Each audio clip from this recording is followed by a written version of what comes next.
All right, Russell Bentley, we're live. Welcome to BBC4. Thank you very much. It's the high point of my life being on the BBC. Just kidding. This is way better than the BBC. I'm sure it is, yes. How you doing? I'm doing very well, thanks. Have you ever been on a podcast before? No, I've recorded some of my own lectures before, but that was more my convenience, partly to hear what I sounded like and also to make them available to my students, but no, I've never done podcasting. Yeah. I've thought about it a number of times, but... Oh, have you? Yeah, I sort of lack the determination to organize it as you have. And also, maybe I don't know as many interesting people as you do, excluding myself, of course.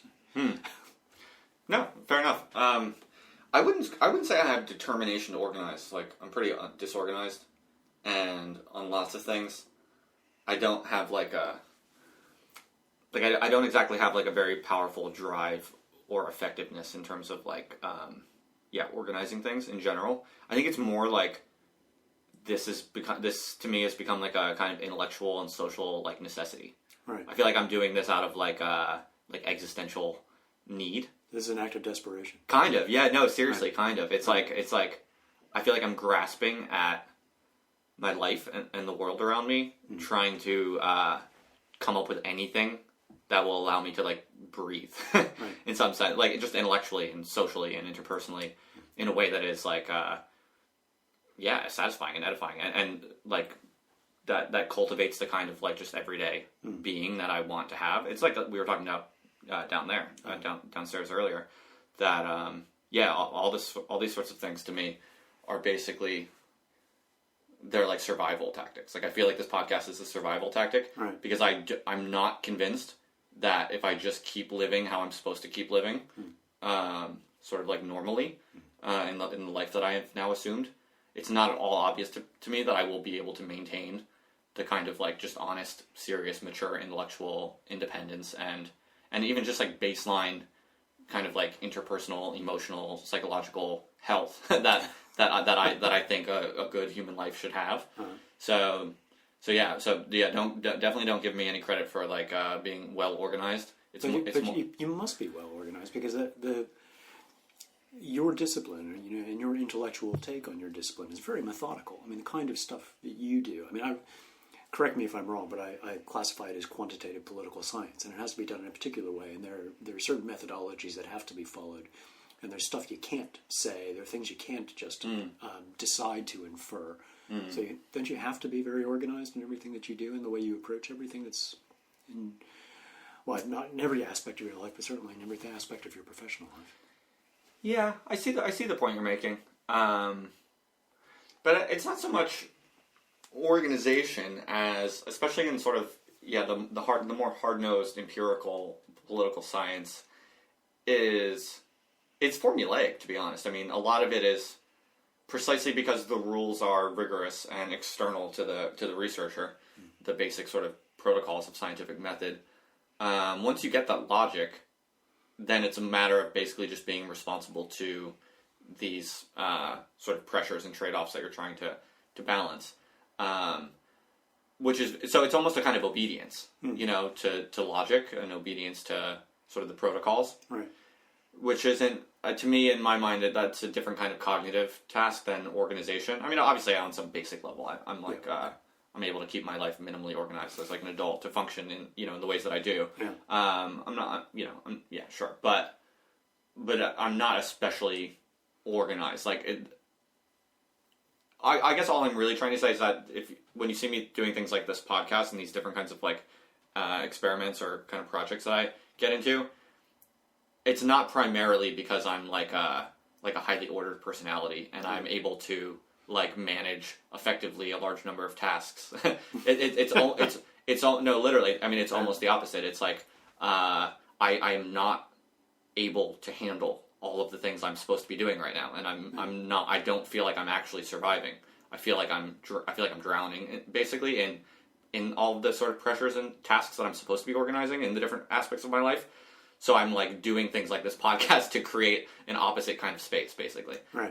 But I have my shit together enough to be able to like make that happen. Yeah, right. I imagine you get yourself out of bed in the morning and you manage to have that first cup of coffee. And get to wherever you need to be during the day. But this is exactly what I'm trying to in some sense, this is kind of pinpointing what I am kind of trying to do more generally with my life and in the different projects is like take this sort of like responsibility and maturity and ability to handle like a large volume of tasks and jobs that academia has, quite against my will, taught me how to do, and stop giving it to academia, and start giving it to myself and my friends, my family, and these like creative projects. Because in some sense, academia. So I've been an academic now for coming up on 3 years, and it's basically been this insane boot camp in terms of like just being able to manage a very high volume of very diverse tasks, all different kinds of cognitive sort of like demands, of different levels and different emotional challenges and all this. It's just like you're bombarded with all this shit you have to do, and then you also have to do your like independent, organic sort of personal thinking, all this kind of shit. And that's been such like a devastating boot camp that I haven't liked it. It's like really beat me down, but as I'm surviving it, I'm learning how to do it. It's giving me powers that I didn't have before. Things like my email game is like top notch now. Not because I care about email or ever wanted to have a good email game, but because if I didn't learn that, I would be not able to even do the basic things I have to do. So now my email efficiency is like through the roof. So what do I do with that now that that's happened to me? Do I just become satisfied that I'm a good emailer and I become like a comfortable, happy, functional academic?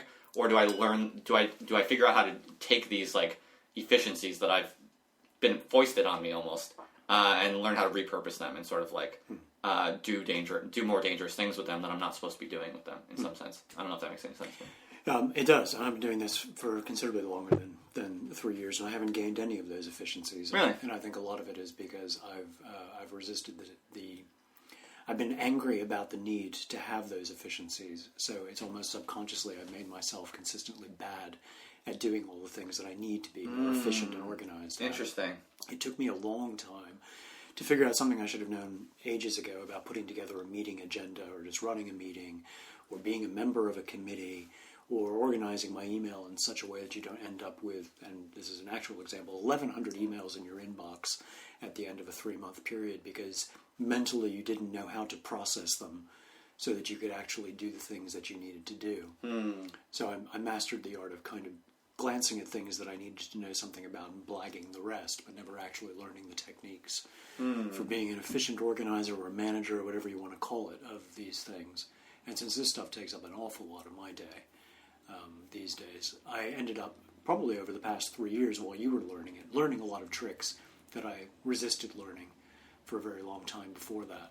Because I deeply resented needing to have those skills. But this is interesting. This is an interesting empirical question because, I mean, it's not at all clear that my strategy will work or that it's the preferable one. I mean, and so only time will tell. If, right. I might be doing exactly the wrong thing, right? I might be actually diving even further headlong into precisely what I should be learning to not care about at all. But that's not the same as caring about it. Being able to process it effectively isn't the same as caring about it at all. You're it might getting become stuff out of your hair, aren't you? Yeah, arguably. But this is what I mean. I think this is an interesting empirical question because, of course, I could sort of that's the more favorable way to think about it, and I hope that's what I'm doing. But I often, I think the mind plays tricks on you, and I think that I could very well be. This could actually me becoming sort of invested in it in a way that. Let's see what I look like and let's see how I am in 10 years, right? Who knows? Because you strike me as someone who, you seem like a very balanced person. You seem like, if my demeanor and sort of intellectual capacity and just sort of functionality, but also conviviality, the balance of all of these things in 10 years was what you have right now, I would consider that a success, personally. Right. So if I'm going off a different path and trying to, do it a different way, I'll have to keep in mind whether or not that's actually going off the path of sanity and wisdom, or if I indeed maybe I'm figuring out different ways of repurposing it in a way that might work. I don't know. So maybe one empirical piece of evidence you'll want to gather is over time, do you become very frustrated with people who haven't behave the way you've taught yourself to behave over the past 3 years? Do you get angry at people who aren't responding to your emails? People who aren't organizing things that need to be organized? I think that might be the kiss of death when that stuff like that actually starts preying on your mind, and you start saying things like, "If people would just do their jobs," which I hear an awful lot of. Okay, I'm very certain I can say that I've become less and less concerned about people doing that. I mean, to me, that's the ideal attitude, is like to care less and less about what the people around you are doing or not doing, and to be totally detached in a supportive, generous way. Right? I like to just assume everyone is doing their best, and I want everyone to be as relaxed and carefree and unconcerned as possible. And I want other people to, I want, especially in academia, but actually in all things, like in activism and stuff too, I generally want everyone I'm doing anything with to be doing as little of what they feel like they need to be doing as possible, and be doing as much as possible of whatever it is they want to be doing. And so that's what after this, if you're curious about all the things I do to be efficient, I do have a pretty mean game that I'm pretty proud of. I could definitely show you something. If you got tricks, I'd love to. Like, have you ever heard of like text expansion? No. That's like a basic one. Software that you just type a couple of letters and it does the rest of the word for you. Yeah, exactly, right. So that's the kind of efficiency you're talking about. There's just one example. Lots of things like that. I do a lot of automation too. So you can basically, it's not even coding necessarily. Some of it is, but a lot of it is simple. You can basically, there are a lot of utilities that you can use to basically anything that you do repetitively on the computer. Yeah. You basically have the computer do most of it automatically for you, and then you basically do things like that. And text expansion is kind of just an example of that. But there's lots of tricks sort of on that front that I've gotten pretty good at. Even things like hotkeys, like learning to use hotkeys, like making the investment. Like a general rule that sort of computer people and hackers will tell you is that you want to use the mouse as little as possible in all things. So like really high-powered computing, high-powered computers will basically, they can do everything from the keyboard. Right. Just way quicker, takes like less sort of psychomotor skill, like, less psychomotor resources and stuff like that, and it's just quicker, right? Yeah. It takes some upfront sort of investment costs to sort of program your mind and your muscles, but the more you do that, you just sort of start going really quickly. So yeah, I do like a fair bit of that kind of stuff, and yeah, I mean it's not that arcane or difficult to get into, but basically my strategy and my thinking is that I've wanted to figure out how to do all of these bullshit things like email and forms and all these different kinds of things that you have to do in modern occupations. I want to do them as quickly and effectively as possible, simply so that I can maximize all the other things I do and the free time that I have and stuff like that. So yeah, I think that's why it prevents me from, like, I don't expect other people, like I don't want other people to be good emailers. I want them to have like the most satisfied life that they can have, Right. So to the degree that I'm like a proselytizer for this kind of stuff, it's only as like a tactic for creating free time and like liberated life. Yeah. It's not like I don't proselytize this stuff like we need you to be a better worker in the department. Not at all. Like it's almost the opposite. No, I wouldn't associate you with that. Yeah. No. And 10 years down the line, I hope that isn't the person that we've made you by requiring you to be very efficient at responding to my emails, for example, or anything like that. So everything you're talking about always makes me feel vaguely inadequate because there's just so much new stuff that I feel like I don't have an opportunity to learn, don't have an opportunity to talk about, and one of the things I used to enjoy was that I could sort of pick up a book that wasn't quite in my field but was interesting. And I think a lot of academics will say this. Spend some time just reading a few pages of it, and you just, I don't feel wiser, but I feel like I've opened a window on a world that I now know is there, and it comforts me knowing that world is there. Same with what you were just saying about coding and hotkeys and various things you can do. I would love to learn more about things like that. Just spend an afternoon talking to someone about the possibilities of these things. Because, of course, if you don't work in this field or you don't have to use those tools, you never know about the possibilities of it. You never really know what's out there. It's not even to avoid saying stupid things or buying the wrong computer when I go to the shop or something like that. Just fascinated by what other people are talking about, what other people are doing. It's one of the things that actually drove me to academia. Is that I was very naive. I really thought that it would be spending a lot of time possibly sitting on a park bench talking to people about interesting things. I never had illusions about being surrounded by interesting students who were interested in anything you were talking about, but it never occurred to me that I'd effectively be working for another business, which I had done before, but just of a different character and working with different kinds of clients and selling different kinds of products. So opening windows on things that are all around me that I can't otherwise glimpse into is something I'd love to spend more time on. Yeah, that's interesting. Yeah, I totally. I mean, I think most people feel like that. That I think we all have the sense that we would. I think it's a big reach to say most people feel like that. A lot of people that I deal with have absolutely no interest in learning anything outside of discrete technical skills that they need to learn and do for their jobs. That's a good question. Again, that's just an interesting empirical question. Like how much...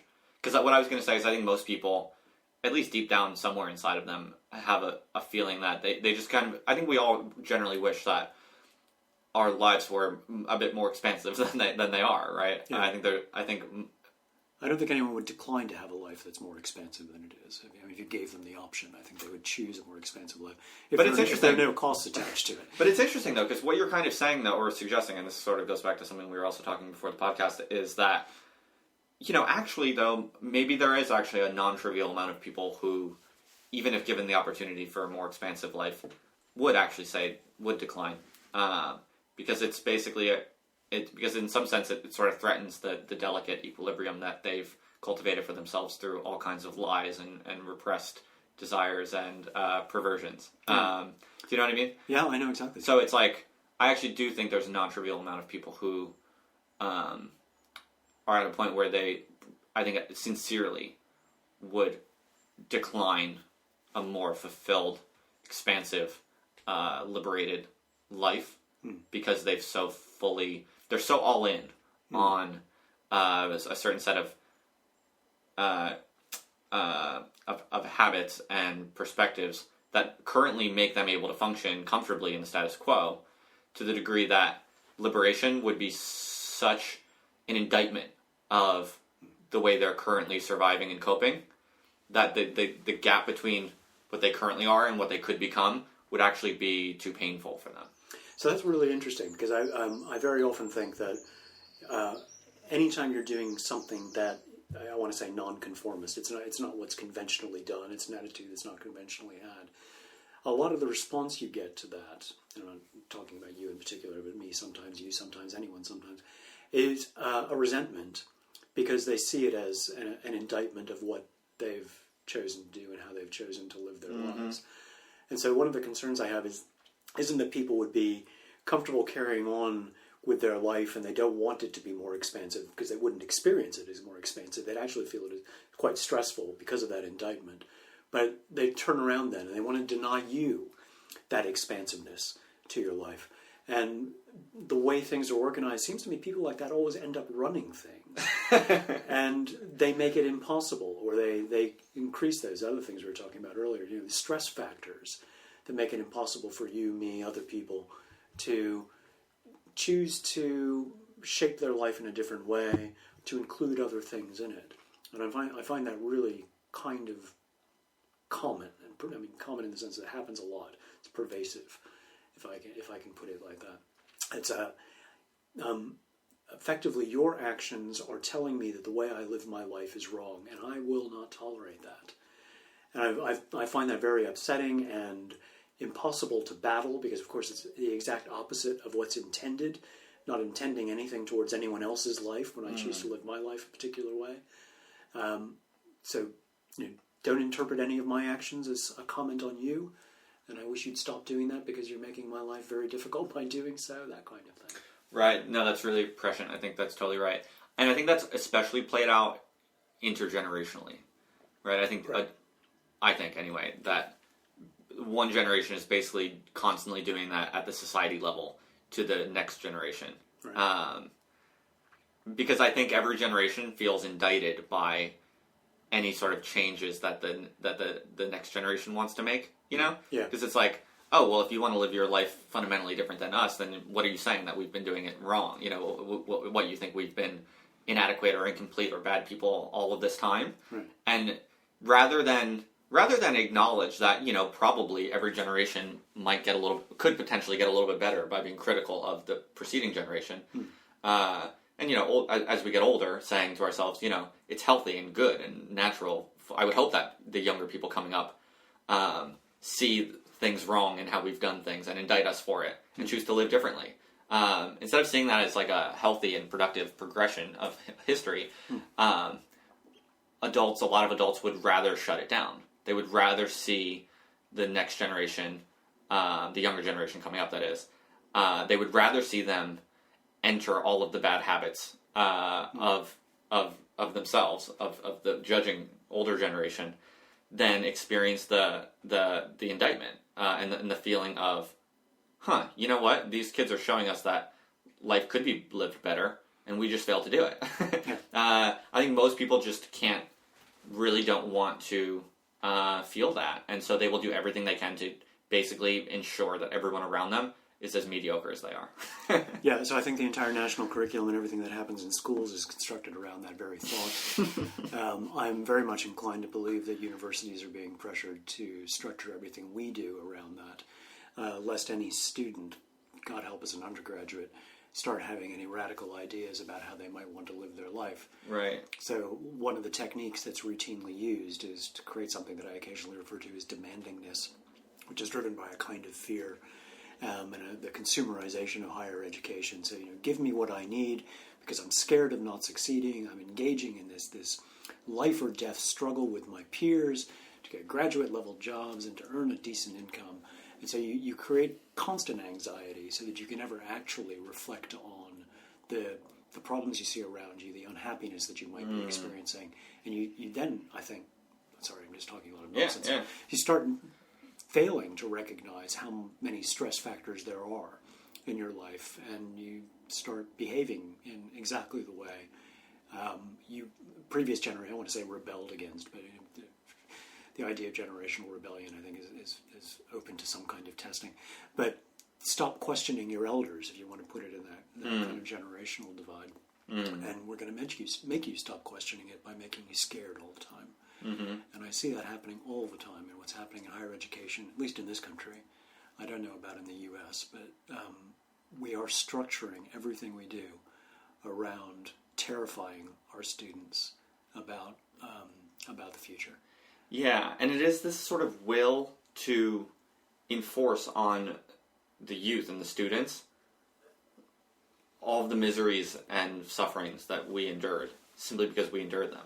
Do you know what I mean? Yes. Whereas, like, my attitude is almost the opposite, but I feel like it makes me a sort of unhinged, unstable, kind of like crazy person. Yeah. Because my attitude is basically like, now that I'm an academic, I want to basically figure out how to spare my students of all of the things that I didn't like about uni, or that were bad for me in uni, or that were counterproductive for me in uni. And so I basically want to minimize all of those bad things, and I want to point as clearly as I can, or at least gesture as clearly as I can, to precisely what is good and empowering and radical and exciting. But it's like, if that's your philosophy as an academic, you're going to stick out like a crazy person, basically. I mean, you won't, because in some sense, by definition, that is crazy compared to what you're supposed to be doing, which is... Yeah, but you're exactly right, and I think in some way I feel the same thing that you just described. I can think of lots of things that I didn't like, and I don't want to visit these things upon my own students. So what would university be like if everybody had that kind of reflection rather than reproducing a system that they went through? Some of it is a lack of imagination. It's just an unwillingness to think about, or an inability to think about how it could be different, how it could have been different for you, and you sort of came through it. So you think of it in terms of parenting and having been a child. Children tend to turn into the kinds of parents they had unless they think very hard about it and try to avoid those sorts of things. So we all know that children who are beaten tend to become parents who beat their children. So we beat up our students. Many of them become academics. Quite a few of them become academics, and they beat up their students. And it becomes that kind of thing. You're right, though. You will stick out as a sore thumb. Maybe you have experience sticking out as a sore thumb, but it's a very strange situation to try to persuade people to do things differently. Sorry, I don't know how I started talking about higher education, other than it just takes up my time. So. No, it's okay. Yeah, no, it's interesting. And I think a lot of the stuff we're talking about is not really even about academia. It's really just about sort of the, the bourgeois professions, if you will. Professions, I like that. More generally. Right. And I mean, I'm sure a lot of it applies to other types of work also. I don't want to generalize too much, but I suspect, I think a lot of what we're talking about is a pretty universal condition that applies to most people working in sort of the advanced liberal democracies, sort of just the generalized anxieties and pressures, the sort of hyper-pressurized kind of information-intensive kind of stress dynamics that define most work in different ways and to different severities, and I'm not like drawing equivalences necessarily, but I think that is a sort of world historical feature of living and working in advanced liberal democracies, the wealthy countries, in other words, of the global north, that only the tiniest minority of the sort of global jet-setting 0.01% are freed from.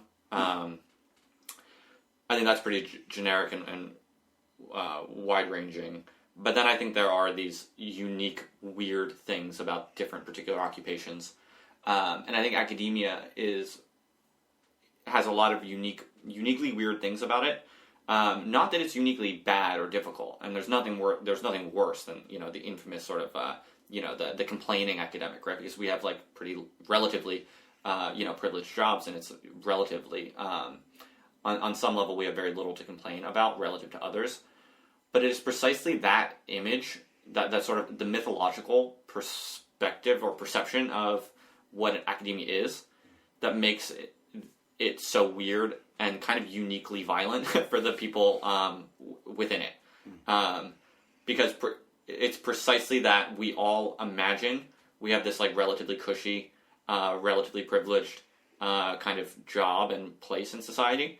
And on some level we obviously do, but in other ways, it's precisely that mythos that has allowed an extraordinary inhuman amount of extra work to be imposed on it, and no one really feels bad for academics, right? And neither should they. I'm not asking for anyone's pity. I'm just saying that there is. I do believe that empirically there is this really perverse thing that characterizes academic work that I think very few people can understand, because the mythos of cushiness kind of blinds people from, and including academics, who take so much pride and joy and satisfaction from that status and sort of the mythos of the academic. In some sense, that's one of the main things we're paid in, is sort of the self-satisfaction of we are academics, and that's a good job that is revered and has status and respect, and we sort of get off on that, right? But again, it's precisely that we get paid in that sort of psychological income that they're able to silently and without any protest shovel more and more just inhuman amounts of expectations and pressures onto our psyches in a way that we can't even really talk to most people about, because most people reasonably see us as like, what the fuck are you complaining about? You have like a cush academic job, So I think that is like again, I'm not like, I don't want anyone to pity us, and I'm aware of, how relatively lucky we are and how relatively good a job it is. But I do think that, at least to ourselves as friends and colleagues, and maintaining like a realistic life, in some sense, this is consciousness raising, right? This is like what in the radical traditions we call consciousness raising, like the socialist feminists in the 1970s who were all about like, no, we actually have to get into groups on a regular basis and talk about real shit and say what we actually feel about and what is actually going on in our lives and how the world is affecting us, because if we don't, we're going to go fucking crazy. And we're going to be, oppressed and repressed. And in some sense, yeah, all I'm really saying is that, like, academics need that as much as anyone, but they don't give it to themselves because they feel so grateful they feel like they need to be grateful, right? They feel like they feel so lucky and proud and satisfied to have the privileged, the supposedly privileged role that they have, that they don't even allow themselves to commiserate and talk honestly and openly about how maybe this job is like fucked up in lots of ways that we need to fucking be more honest about. Yeah, so people do talk about it, and they talk to a certain extent about how much it's changed over the years. But is some of it driven, you think, by the fact that a lot of academics, there's a kind of, I want to say, entrepreneurial spirit, a very individual approach to everything. A lot of people who go into academia, maybe I'm making broad generalizations here, were a particular kind of student all their lives, and were always following a slightly different path. That might be more true in some disciplines than in other disciplines.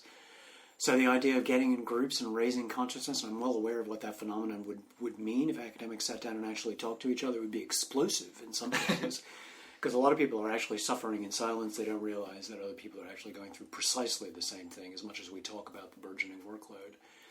But is there a kind of person who's found themselves in this profession that's precisely the sort of thing that's not likely to happen? And it then becomes something that's easy to capitalize on to keep people separate so that they don't actually gain that kind of awareness that would allow anything to change. How do you think it would be capitalized on? What do you mean?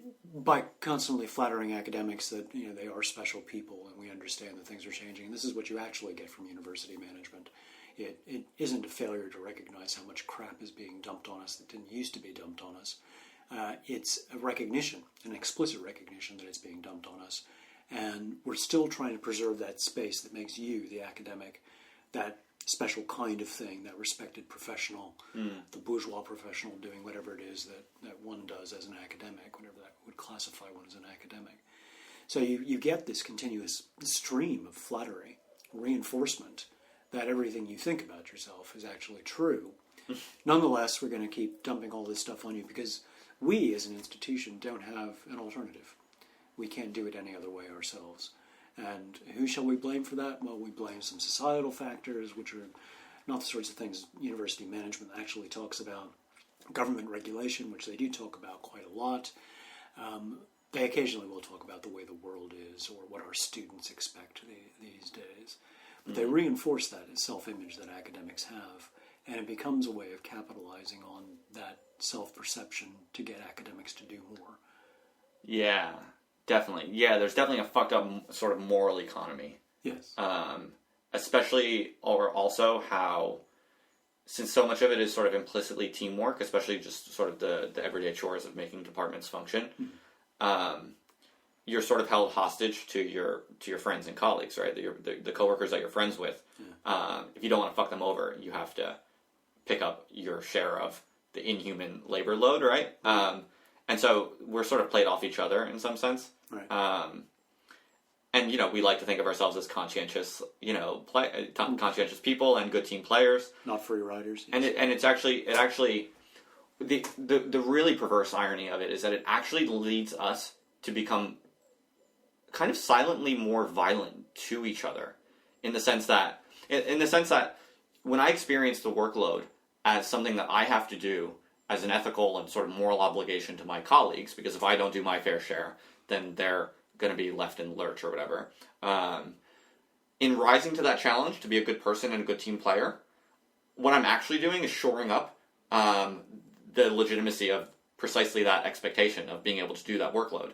So if there are people who in the department who, in other words, it's enforcing the same expectation on other people. Whereas if I just could not do it and was honest about how I can't do it, that would actually be more loving to my colleagues in some sense, because I would be chipping away at the expectation that anyone should be able to do this. Do you see what I'm saying? Yeah. So there's this really weird thing where, and I think this is actually a more general principle in sort of in a society where everything is so turned upside down as it is sort of as in our society, that sometimes like truly sincere love and care for the people around you requires a kind of deep intellectual honesty with the situation at hand, and it requires one to do things that, as sort of refracted through the status quo, looks like selfish or stupid or negligent, but in fact it's like that's actually a really sincere, deep act of intellectual honesty and care to the people around you in sort of refusing to shore up false, illusory like structures. Does that make sense? Yeah, it makes a lot of sense. So how do you communicate to people then? who might perceive this as you're free riding, you can't carry a burden that everyone else is carrying. I accept everything that you're saying. It actually can be the beginning of a very fruitful conversation about what is actually reasonable for us to be doing. What kinds of things should we be doing? But the initial perception of this is going to be that, and I don't want to use you as an example because you're not actually like this. Justin's just not pulling his weight. Justin's free riding. This work is going to have to be done. Hasn't been done over here. We're going to have to distribute it over to other people.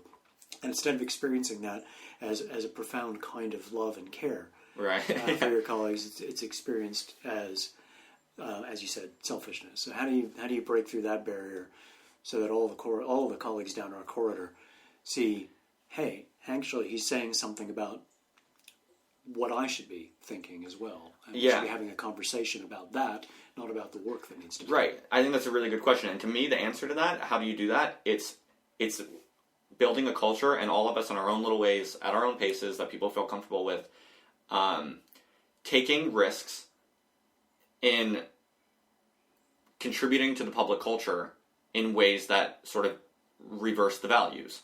It's very sort of Nietzschean. I have in mind a sort of transvaluation of values, if you will, or something like this. And I think that's done performatively, to be honest. Right. I think it's a matter of inhabiting what you're currently supposed to not inhabit, something that is sort of negatively charged, has a sort of negative ethical or moral or whatever kind of charge, inhabiting it in a way that is just a little bit more bold and a little bit more intellectually honest, and proud instead of cowering, So basically that would be one thing. So sort of like any type of action or activity in which one is basically refusing to perform well, or just not performing at optimum or something like that, or whatever. Something that currently would be called shirking or something like that, but saying, look, I'm going to be honest in a semi-public way to my colleagues, or maybe just in small groups or whatever, or perhaps in meetings if it fits, right? Basically saying, like, I'm not going to do this, or I can't do this. And I understand that you all are going to see it as shirking, but I don't believe that it is shirking. And I actually think that it's like more violent to each other that we all pretend we can do these things that we can't actually do in a normal human life. And it is my belief that this is the best way I can be. This sort of, you're going to sound weird, right? You're going to sound a bit like kooky. You're going to sound a bit idealistic or just like off the hinges a bit. But I think we don't need to be we shouldn't be so afraid of that, We should be more willing to take those risks of sounding a bit weird, rather than just like looking normal and going with the flow, knowing full well that it's like killing everyone. And that would be the one aspect of it. But the other aspect, I think, would be changing how we speak about and value and sort of attribute meaning and value to people who do things like shirk. Like most departments have shirk, or some people who I'm sure most departments have, and all universities have. And again, this is probably true of most sort of bureaucratic jobs or bourgeois professions, whatever. There's always going to be someone in the office culture that, or at least maybe a few people in the office culture, who are kind of seen by a lot of other people as slackers. And the status quo ideology will be to, give those people a kind of negative ethical charge, right? They're seen as like not good team players. They're seen as lazy or selfish, right? But it's not that hard to just attribute to them the opposite and say, no, those people you're calling slackers, I actually think they're really cool. I think they're really brilliant, and I think they're really sane, paragons of wisdom. And I think we should value them more. And in fact, it's us overworking types who are the sick ones. We're the ones who are punishing each other and sort of imposing these expectations on each other and pretending that we're something that we're not, by living this like inhuman workload. Like those people who are slacking, they actually have courage. They actually have the intellectual honesty with themselves and the comfort with themselves to not do this shit simply because they're afraid that we're going to call them slackers.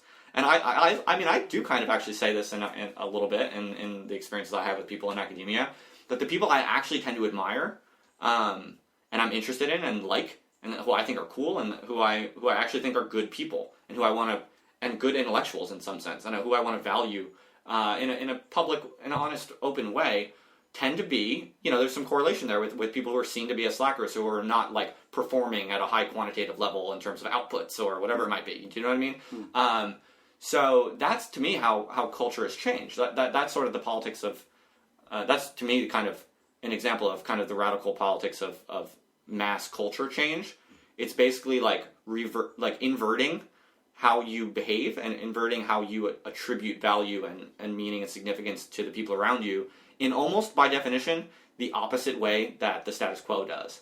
And I think that's really clever, actually, kind of insight. It's like, because it's not, you don't actually have to exercise extremely prescient judgment all the time in these like difficult calculations. Oh, is that guy good? Is that person bad? Should I value this here or should I not there? Almost as a rule of thumb, you can basically say whatever the status quo is sort of making you feel like you need to say. If you just do the opposite, by and large, that is usually sort of the radical, that will have a kind of, in terms of cultural effect, I think that will have a kind of progressive political effectiveness to it, almost by definition. I like that a lot. But I would add that some of the people who are called shirkers genuinely are shirkers. And they are consciously not doing something that they know someone else will pick up, and they don't care about inhuman workloads. Mm-hmm. And I think in academia, the way that manifests itself is anyone who pushes off anything that isn't about their own career progression, which in academia often means just concentrating on their research, because we all know that's what gets jobs, that's what gets promotions. You're right. Yeah. So there are people like that, and I think it would really be an art form to be able to always know who's an actual shirker and who's making some kind of statement, consciously. Okay, I see your point. Consciously or unconsciously. I see your point. So it's like. So I want those people who are they might be called shirking or just aren't pulling their weight or appear to be free riding. I actually want them to consciously be thinking about what does it mean to live a human life that includes doing this for a living, as opposed to people who are still workaholics in some way, who are pumping out the research, constantly putting in grant bids, and maybe even bringing in tons of PhD students. But that's where they focus their efforts, and that's all they want to do. When there's other stuff that also needs to be done, and they consciously push that on to other people, and they don't care about the humanity of their life. To the extent that they care about their own, it's already been shaped by something else. But they don't really give a damn how you spend your Saturday afternoon. That's an interesting nuance. And if you're miserable, that's all the better. I think you're right, and that's interesting, and that is important. You're right, because basically, if they're shirking just to double down on their own like personal ambitions within the system, that makes them not cool, reprehensible. Yeah, but if they're shirking to basically relinquish and release from this competitive system that oppresses everyone, then that's laudable, right? And and maybe that's the difference, right? It's like I think anyway. Because so how do you capture where their energy is actually flowing? I suppose it's usually not too hard to tell, right? I mean, right? I mean, you can see where they spend their time. I mean, but also where they what the future brings them, right? Yeah. I mean, people. It's usually what people are paid in terms of privileges and rewards and money and success, status quo success, is usually a pretty direct measure of kind of how much they have bought into the exploitative system. I mean, in some sense, that's all it really reflects, by definition, in some sense. And so, yes, where office shirking is followed by remarkable sort of personal success in that person's career within the system. Yeah. You can be pretty sure you know what's going on there. It's a sign of something. But when shirking from someone in the office is associated with they just seem to be spending more time with their family, or they just or perhaps they're doing really eccentric intellectual things that no one's really paying attention to, but it seems cool or interesting maybe, or you can usually get these sorts of signals. Then that is the type of shirking that I'm sort of like, you know what, all the power to you. And because to me, like people who shirk, not for their own self-empowerment and therefore not for their own self-promotion within the system, by definition, what that means is they are weakening that oppressive system. They're weakening that systematic larger structure by not contributing to it. And it matters, like having, especially in academia, because I think in academia, because there is still this sort of myth, or there's at least like a living memory of a time in which academia was like a cush job, where it actually was cush, and you could, you actually had a lot of time, and you could sit around talking a lot and bullshit. Well, you should tell me stories later in the podcast, because I would like to know. But because that's still in the living memory, at least to some degree, and it's still in the culture a bit, that it's sort of seen, it's sort of associated with academia, there's an especially important kind of cultural battle, I think, being played out in academia, where these questions are still live, Like a lot of office cultures are in certain occupations. There never was, and there just never was any shared idea that, more free time or more intellectual creativity would be like a reasonable claim for anyone. Do you know what I mean? Yeah. And so in those occupations, that cultural battle is not quite as live, perhaps. Not to say that it couldn't happen, and it probably should. I mean, I can imagine that sort of battle being waged in all occupations, and it should be.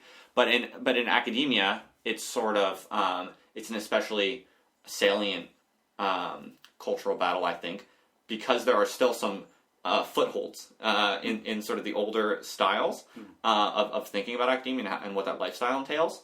And I feel like so long as there's any living memory, it is incumbent upon us who are still in the system, and especially the young scholars like myself, it is incumbent upon us to hold on as tight as possible to the freedom and the margins of movement that historically have been associated with academics. Because if we don't claim them and occupy them, then every year they will become farther and farther put behind us in history and memory. Do you see what I'm saying? That's exactly what has happened. Yeah, and so that's why I gravitate towards people in academia, often who tend to be older, especially older than you, Russell. I'm not talking about you, but like people really from previous generations, who in contemporary definition of academic sort of functioning would be called shirkers, or just not live players anymore in some sense. I see them as paragons of wisdom and role models in some sense, because my question is, how can I do everything I can to ensure that I can have the right to that way of being also? Anyway, so yeah, people, basically my basic point is just that people who confidently and almost carelessly assert their right to be shirking or even just eccentric, even things like dress, like people who assert the right to basically look like a slob, that is a radical political act in academia, because it's protecting and occupying this space of freedom and sort of a non-respectability. And a lot of people tend to see that sort of stuff as slovenly or as immature or as lazy or as bad for the department, or I mean, I think that's sort of the standard respectable institutional perspective on these types of things. But to me, that's radical politics. And I think I want to honor that. Right. In terms of dressing, I actually think that I can't speak for other institutions, but in ours, I think people don't actually notice how other people are dressed. I sit in a lot of committee rooms, a lot of different kinds of people, and they arrive in various states, if I can put it like that, and no one bats an eye. It's one of the things I still like about working in a university. Come as you are. It's way more in the UK like that, though. In the US, it's now. It's very different, right? I don't know what your. I don't know what your last contact with the US system is. I've never worked in the US system. Yes, the respectability expectations of dress way higher. Really? Yep, definitely. I mean, it's not like it's not. I don't want to exaggerate it. It's of course, plenty of academics will go in, wearing sort of business casual, right. And then of course you always have sort of it's almost like a tokenistic kind of really almost theatrically carefree type of professor, maybe Hawaiian shirt or something like this, right? But it's it's a kind of polished carelessness, right? Yeah. Everything's quite calculated. Yeah, it's a kind. Well, not that I don't want to make it sound calculated. It's not like strategic exploitation or something like this. It's just it's a kind of relaxed fashion that is as considered and conscientious and concerned about the department sort of look and feel and professionalism as wearing a suit is.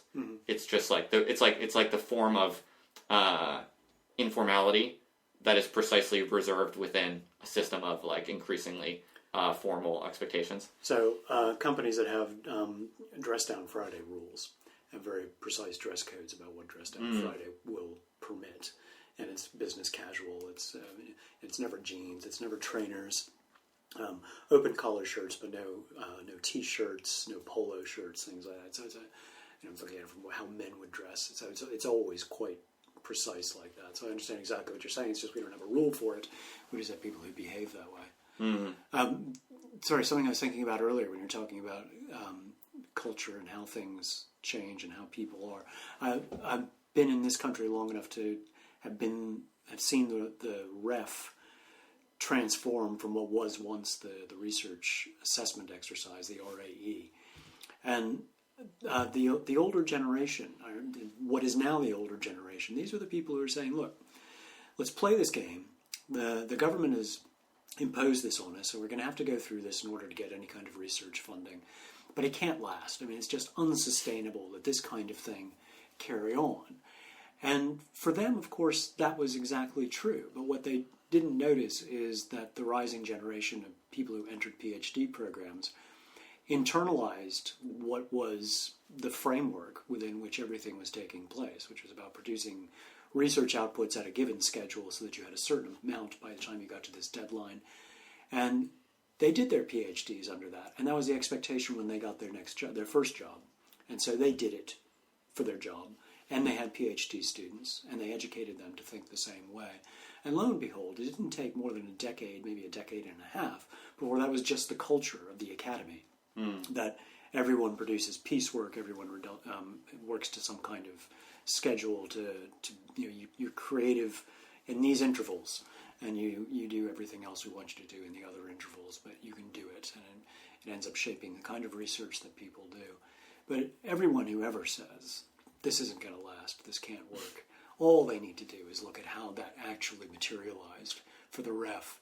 And when you're thinking about younger generation and how they need to hold on to something, I am astonished at how unquestioningly and how effortlessly they operate in this incredibly exploitative system, because it's what they grew up in, and no one ever told them that it used to be different. So they just know and expect that they're going to have to behave in particular ways. I'm not certain what their thinking patterns are about this, but they just know that if they're going to carry on doing this, this is what would be required of them to do. And maybe the system selects for people who can actually perform like that, and other people end up leaving. But young people coming out of British PhD programs, I don't see them going into academia and questioning the structure of any of this stuff. That I think is it's not just ruining our lives, I think it's ruining the quality of academia itself. And ruining university life, and by extension, we're visiting it upon our students. Definitely. I mean, I don't even think, as someone who thinks about these things as much as anyone in sort of coming up in academia, I don't even think I'm going to try to question it. To be perfectly honest, not because I don't have the concern and it's not because I'm risk averse. It's not any of these things. It's that I don't think anyone thinks that the currently existing systems are even possibly savable in some sense. Right. And so I don't have this sort of catastrophic sort of perspective where I'm like trying to make the system blow up or something like that. But I'm certainly not going to appoint. Too bad I was counting on you. I'm certainly not going to appoint myself the task or the goal of like fixing any of it. No.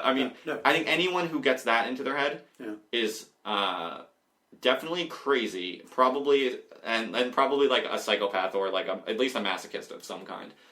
Anyone who seriously wants to take on that kind of attitude, like, oh, I'm becoming an academic and I believe in making the system fundamentally better in a way that's humane and that actually gives all students optimal education that they deserve, and way that treats all colleagues and workers at this university are treated well and as they should be.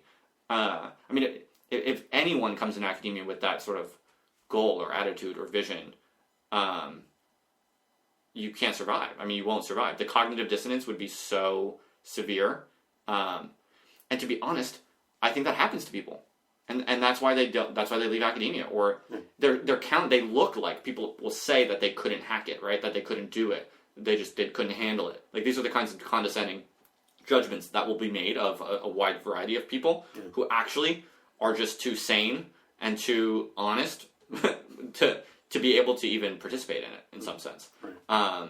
But clearly I wouldn't be doing it if I didn't think there was valuable positions to occupy and ways of doing it in ways that are fundamentally progressive and ultimately, educational for students. So I would certainly be skeptical and possibly a little bit scared of anyone who went into this because they thought they were going to change the world or destroy all existing systems, and that was their motive, or they thought they could actually achieve that. But we were talking earlier about those people who appear to be shirking, but they're actually doing something quite radical. So many people are coming out of PhD programs and getting jobs, and the very idea of doing that in that individual sphere where they can actually operate and send a message out, work with their own colleagues in their immediate department to affect change of some kind. They're not thinking like that at all.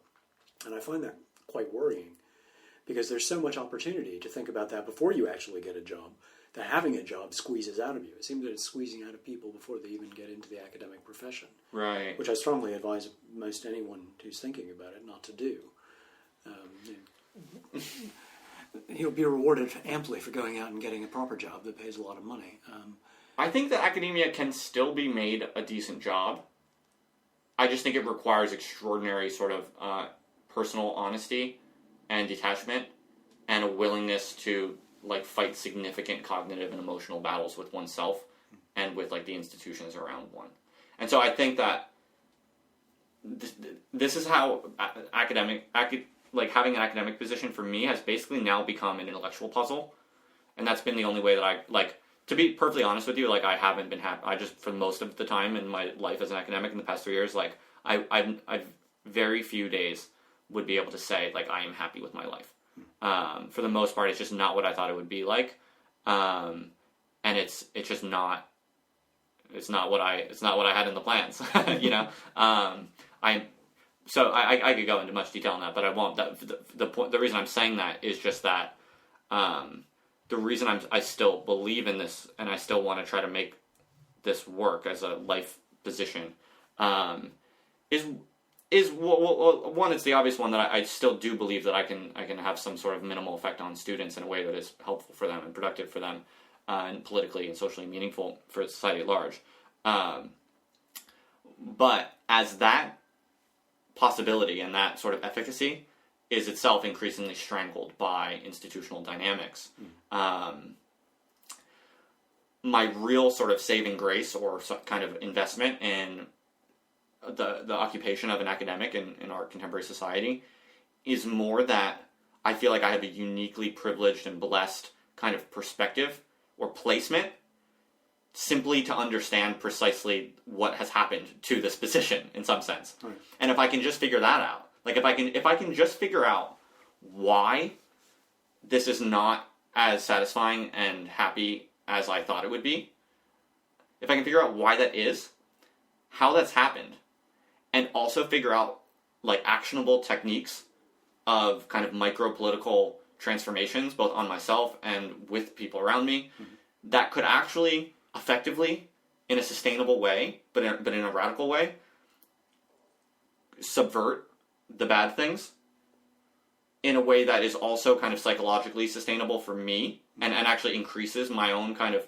intellectual capacities and sort of interpersonal thinking and creative production spaces and capacities, then it's not even just the value and the benefit I would get from having that goal and finally being able to sort of carve out against the odds the intellectual kind of life that I've dreamed of.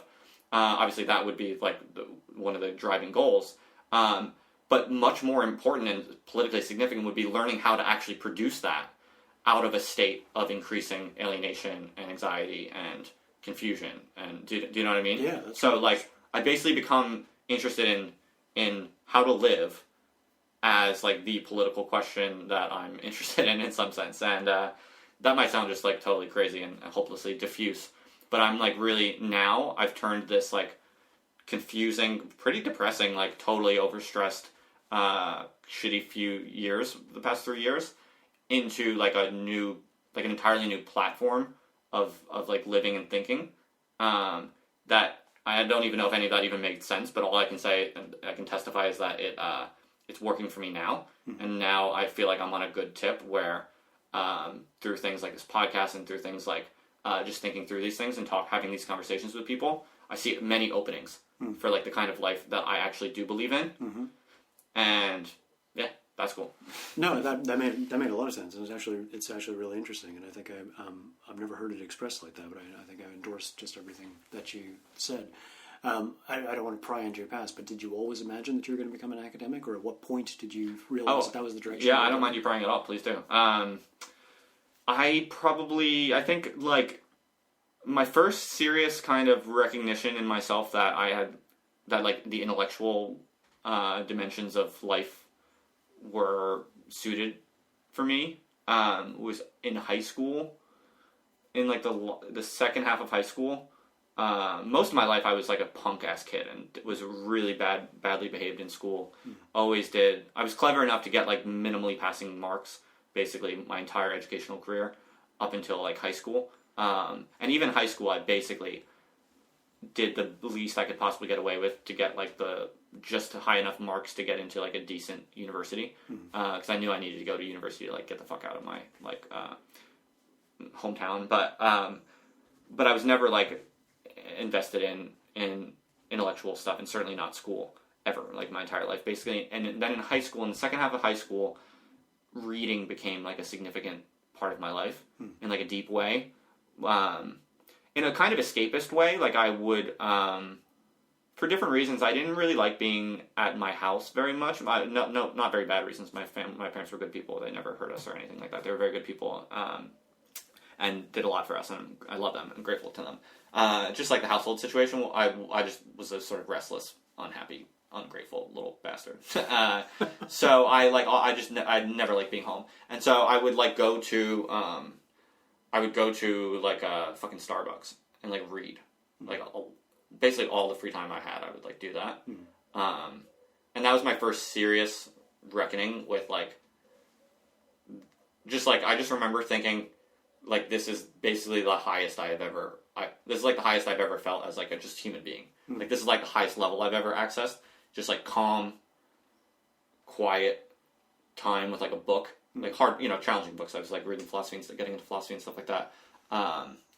Just that sort of excitement and energy and kind of euphoria of my kind of intellectual capacities, and that was basically, that was the beginning of it all. I know very certainly, and then it kind of just got a little bit more intensified in uni, and then I had one good professor in uni, a political theorist, who was just really interesting. He was an older guy. His name's Aryeh Botlinnik. He's an Orthodox Jew and sort of a political theorist and theologian in some sense. Wore traditional Jewish garb.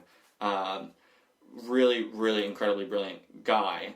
But what was so cool about him was he had just no concern for basically like the temper or the expectations of the class. And he would basically just old school style would come in and basically just like read things like he must have been writing like that week. And he just like would not care at all if people thought it was interesting or if people were following along.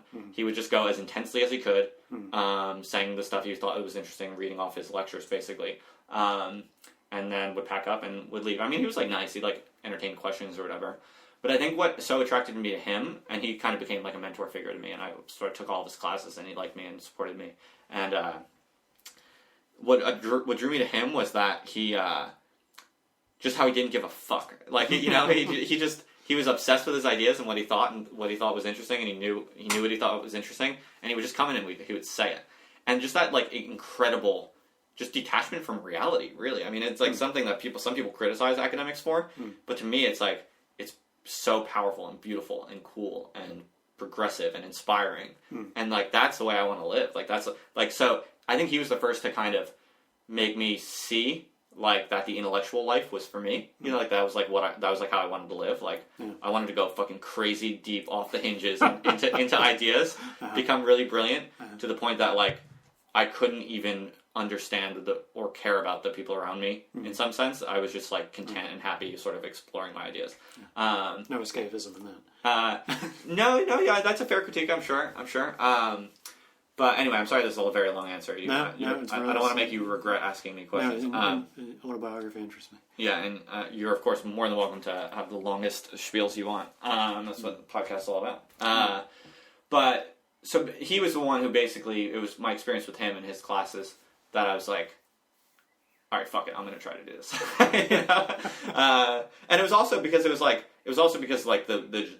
the bleakness of everything else on offer was increasingly clear to me. Right. And again, he kind of, like, it was through my experience with him that probably everything else started to seem bleak. I actually entered university in the business school. I was going to be I was in the fucking entrepreneurship department. Oh, my word. Yeah. I went to such a fucking bourgeois high school that basically, like, the cool kids did this, like, marketing club thing called DECA. It's like a obscure New Jersey thing, but I forget what that even stands for. But it was like a future business leaders type bullshit. And the coolest teacher in our high school was the marketing teacher. He was the one everyone loved. He was like funny and cool. Fucking marketing. He was a marketing guy. And so that was like what had like coolness in my high school. Yeah. And I did that shit, and I was fucking good at it. Because it's just like manipulating people, right? It's totally just performance and bullshitting. And I was pretty fucking good at it. So I was like, okay, I can do this shit. And I like won competitions and shit. I was actually like the president of this like marketing club in high school. Yeah. Even though I was like a punk kid my whole life, like skateboarder, kind of like troublemaker, I was just like, okay, well, I can do this shit, and I'm kind of good at it. So if this is going to give me a job, I guess I'll get into this. So it was like my ticket out of my home life, you know. So I was like, all right, I'm going to be a fucking businessman, whatever. I'll like start a business. It'll be cool. I'll make mad money.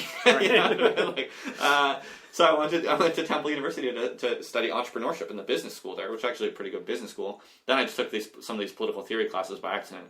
I was like, fuck this entrepreneurship shit. I was like, I want to be like this fucking brilliant professor guy. So yeah, it was basically So it was all downhill from that. But that was when I basically decided. It was with R.A. Botwinick that I was like, I was realistic about the chances. I knew I didn't have like a very good chance of becoming like a successful like research academic. And in fact, I had very little confidence that I could or would. But I was like, I was like 22 at the time or whatever, 21, 20, I forget, whatever, however old I was, like sophomore year in university. I did make the decision very clearly. I remember to myself that I said, I'm going to do my best to try to become a professor. Right. I want to try to get one of these like research jobs. Yeah. So I'll do a PhD and I'll play the game as hard as I can to try to get a job. Right. Knowing full well that I probably wouldn't, and I was like very prepared to be like a adjunct, kind of like most people who get a PhD in these states are. So I was prepared for that. But then I was just like, but I'm gonna do my best to try to be an academic because I decided that for me it was the most sensible way to try to make a living and get out of like my family. I come from like a pretty working class family, so like I didn't have too much to fall back on really. So it was basically in uni that I decided I was going to try to do that. That's a very long answer to your question. All right. So I mean, the fellow who turned you around in university sounds very much like the guy I replaced at. Yes, tell me about your path. When did you decide? Well, I'll tell you about Liam O'Sullivan first, only because you might have seen his name in one of the prizes we award. Oh, okay, yeah. For our graduates or something like that. So he was, I think he retired as a lecturer or a senior lecturer. He was very old generation, so you never actually. It was not the dumb thing to go around asking for promotions. It was just a little bit vulgar and to expect to be promoted. You do this because you're interested in stuff. But he'd be the sort of person who he'd be reading something on the bus into work, and he'd be reading Mill on representative government or something like that, and he'd see something that he hadn't seen before. And whatever else he was supposed to talk about that day, he'd walk in and talk about that. Say, I had never noticed this before. Really? Did anyone else notice this? Look at this. When Mill is saying this, can we actually trust anything else he says if he's going to say things like, that kind of thing? And there was always a particular kind. I mean, he wasn't one of my instructors, so this is all secondhand. There's always going to be a particular kind of person, I think, who latches on to something like that. And so some people who studied with him in Southampton and then got jobs in Southampton regaled me with stories about what it was like to listen to Liam lecture, because there was absolutely no point in having a lecture schedule. All the stuff that we have to do, all the crap that we have to put on Blackboard to make our students' lives well organized, so perish the thought they might actually think about something by themselves. Liam would never be able to do stuff like that. He would walk into the class and talk randomly about whatever had crossed his mind on the way to work that day. He was also a chain smoker, and he had a distinction between being a drunk and being an alcoholic, and he considered himself an alcoholic, which is a rung above being a drunk. And he was very good friends with someone he classified as a drunk, and saw himself as the protector of this fellow because he was a drunk and he needed a good alcoholic to keep an eye on. But Liam was wonderful pub company. He gave some of his best seminars, I think, to his colleagues, because he was still hanging around after I got my job at Southampton. He retired, so that's why a job opened up. And we would still meet him in the pub, and he was just full of wonderful things to talk about. I mean, intellectual things, academic things, commentary on the world and what's going on.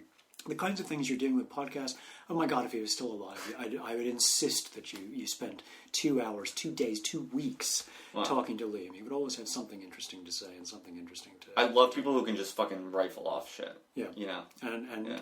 The sort of person where there were just no intellectual boundaries. I mean, everything was connected to everything else. Everything that could intellectually stimulate, by definition, was exactly the sort of thing you should be spending your time on. Nice. Whatever it might be. No matter, it's a dying breed, man. And quite literally, everyone I know who's like that is either dead or very close to it at this stage. My career is considerably different from yours, except for the inspiring undergraduate instructors who, for various reasons, got me interested in the idea. I was talking to you earlier about windows that open up and you can see a world that's you didn't know anything about. So. 3 people stand out in my mind. One was a political theorist, Joel Schwartz, and he taught history of political thought. So he's the one who introduced me to the Greeks. Where was this? William and Mary. Okay, right.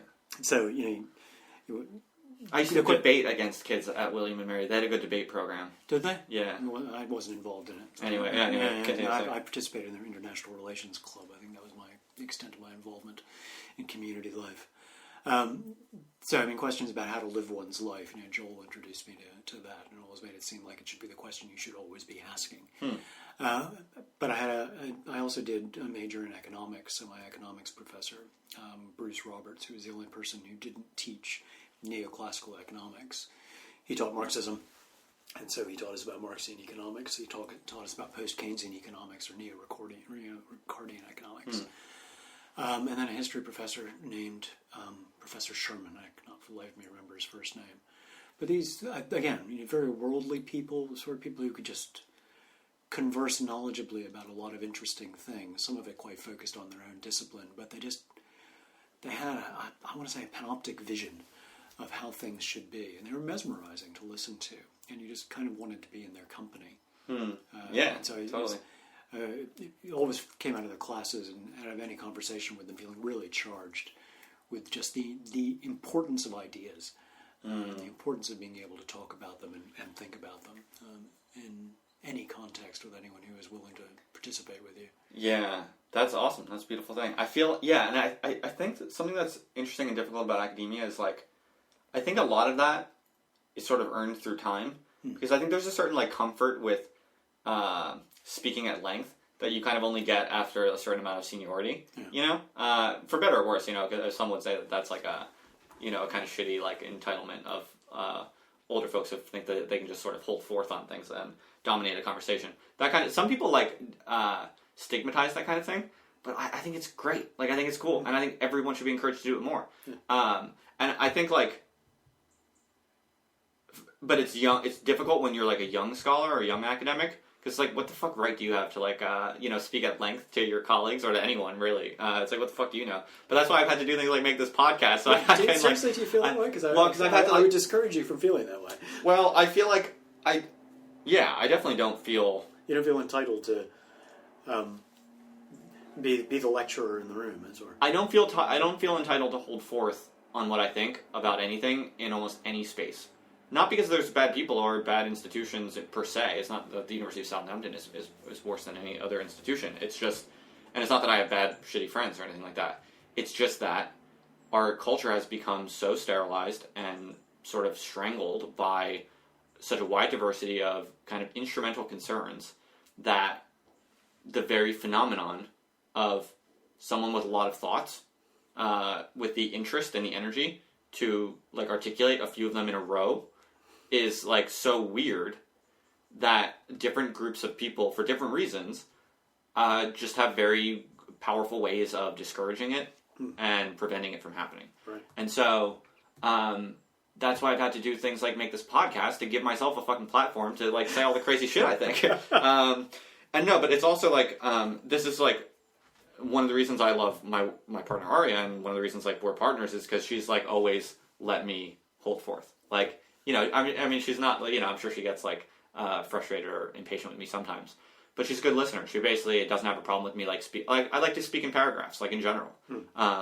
Most people are not cool with that, but I think it's okay, and I like actually want that, and so like Aria's always basically tolerated it, at least, you know, without any sort of negative judgment. She'll let me just like go on at things, and of course she's welcome to also, not quite her style so much, but I tend to gravitate towards people who allow each other to be the most that they can be, and I think that's far from most people just don't do that by default. You actually have to kind of people have to go out of their way to sort of allow other people to expand.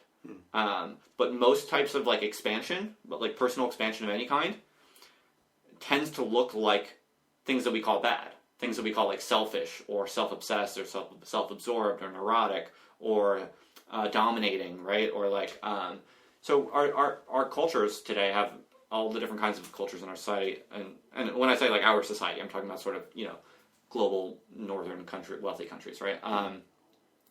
We just have so many ways of benignly shutting everyone the fuck up all the time, and I think it's fucked up. And so I'm trying to like come up with ways to counteract that, and that's one of the reasons. So the podcast isn't just about me giving myself a platform to like speak in long paragraphs and not give a fuck, but it's to give my friends and colleagues and other interesting people also that space, because most people rarely have that opportunity to, you know, not just say one thing they think very modestly and quickly, but to also say like 10 follow-up sentences or bullet points just as they come to them, as they go through their mind, right? I think it's important people have that opportunity. Speaking of paragraphs, I like that phrase. I'm gonna steal that. I'm gonna use that. So do you do any writing that isn't academic writing? You must do some creative writing of some kind. Yeah, I'm happy to say that it's probably become, for the past few months at least, it's become a majority of the text that I produce. Right. Again, I've been... let me close the door. Actually, I'm going to get some water. Can we pause for a minute? Yes. I would love some more water if you don't mind. Yeah. Yeah, so I think it's sort of like we were saying before. A lot of this is just resentment. Like, most of our world, I think, is driven by resentment. This is why I'm into Nietzsche, right? Because he's, like, very strong on precisely this kind of diagnosis. I think he's well known for it. Yeah, exactly. But, like, the stuff we're talking about opportunities to speak and express yourself at length, you know, most people just do not want to give people the time or attention to let them hold forth on anything. Mostly because I think we're just, like, so filled with resentment. Most people, I think, like, carry around this feeling that they're not able to be all that they know they're able to be, and so whenever they see anyone else kind of flourishing, they're like, "Who the fuck do you think you are? You better shut that shit up." You know? Do you know what I mean? So they think you're being pretentious if you're long form conversation is a dying art, I would imagine. So when they hear someone speaking in paragraphs, they interpret that in a pompous, arrogant way, I assume. Oh yeah, almost. I would say, I think it's pretty fair to say that is the cultural norm, for sure. Or maybe different people, depending on their predisposition and their sort of their position in society, will give it slightly different adjectives, but they'll all be negative for the most part, I think. Right. By and large, don't you think? So I'll tell you this, and I can only speak from like sort of the social circles I'm most familiar with. But like in activism, for instance, like the sociology of activism in activist circles is basically like anyone who just thinks a little bit too much or wants to speak a little bit too much relative to others, it is seen as like a dominator, basically, like a dominator of the space. And so activists, and so of course, like if you want to roll in those circles, you just learn not to do that.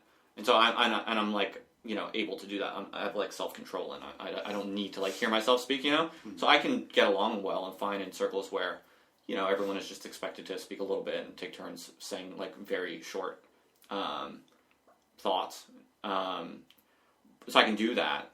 But it's massively, like, it's not radical at all. I mean, it's massively repressive. But I mean,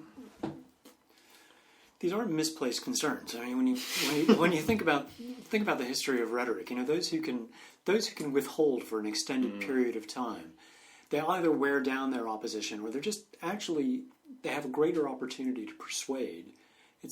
Think about a written text. I mean, you can do so much more in a 4,000 word text than you can in a 2,000 word text that you've written. There are different ways you can expand things, different terms of phrase you can use. So, if I was in a political environment and someone was doing an awful lot of talking, I would at least become suspicious of what it is that they're trying to do and what their psychological makeup is with respect to the group. How do they see the group with respect to themselves?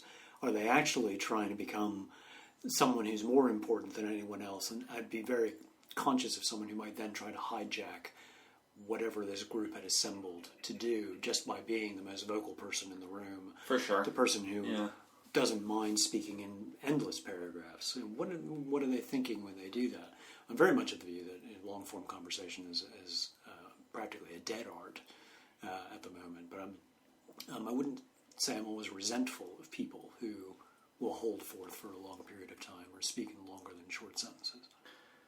Does that make sense? Yeah, for sure. Yeah, I mean, you're definitely right that there is reprehensible forms of overly long speaking, right? For sure. That should be stigmatized and discouraged. Yeah. So, right? Yeah. So definitely. What I'm trying to ground it in is what is the motivation of the person who's doing it, I suppose. Right. For sure. But yeah, so you're right. But no, and for sure. And so to stick with just the one sort of sociological milieu of activist circles, no, there is a very legitimate concern. Like you can't have people in collective groups who want to control everything or be overly dominated. I mean, that is a problem that you tend to have like unequal power relations, and that can manifest itself through some people talking too much. I mean, that's an undeniable reality. So, of course, these things are rooted in real possible threats and these kinds of like communication politics.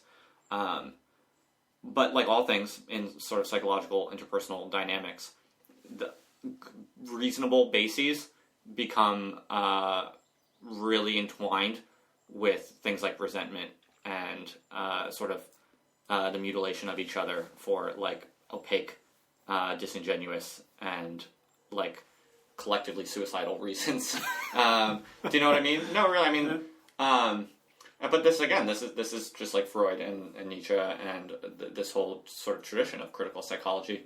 It's not saying like everyone is just like totally full of shit. It's saying there are core fundamental reasons behind why we need to do the things that we need to do that are understandable, and yet they just end up getting roped in with all kinds of bullshit.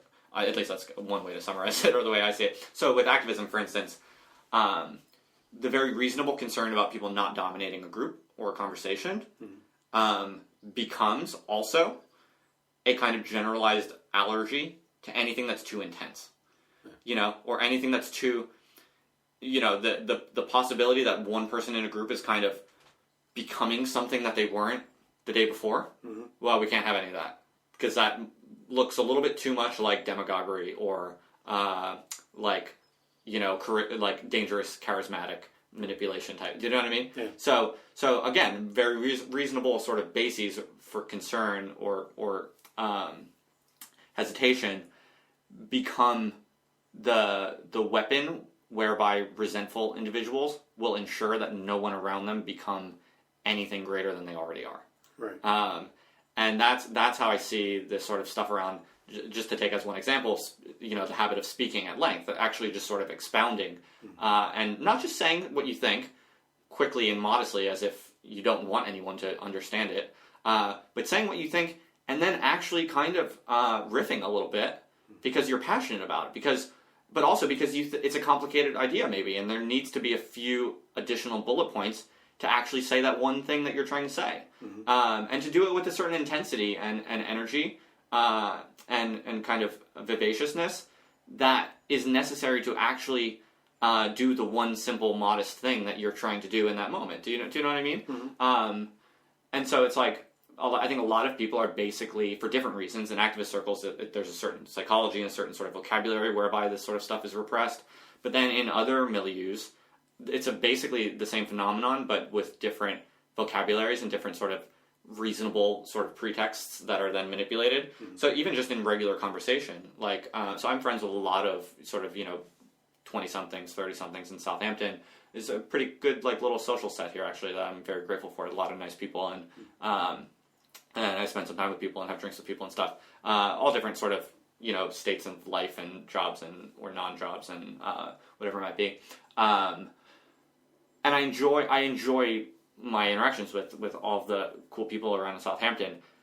I will just say, though, that there is a kind of, and I think this is characteristic of sort of young adult culture, especially in the UK, perhaps, but also no less in the US, really, of just like what in the UK is called banter, right? And what in the US, I don't know, you call like small talk or whatever.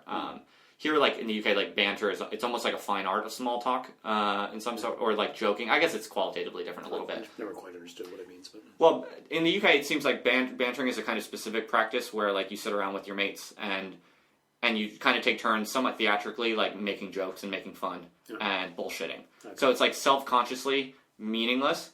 It's like reveling in the meaninglessness, the lightheartedness of like none of this matters, and we're going to boldly kind of explore how much we don't care that any of this matters, and just sort of people who are smart and do it like in an interesting way, it can be pretty fun and like interesting actually.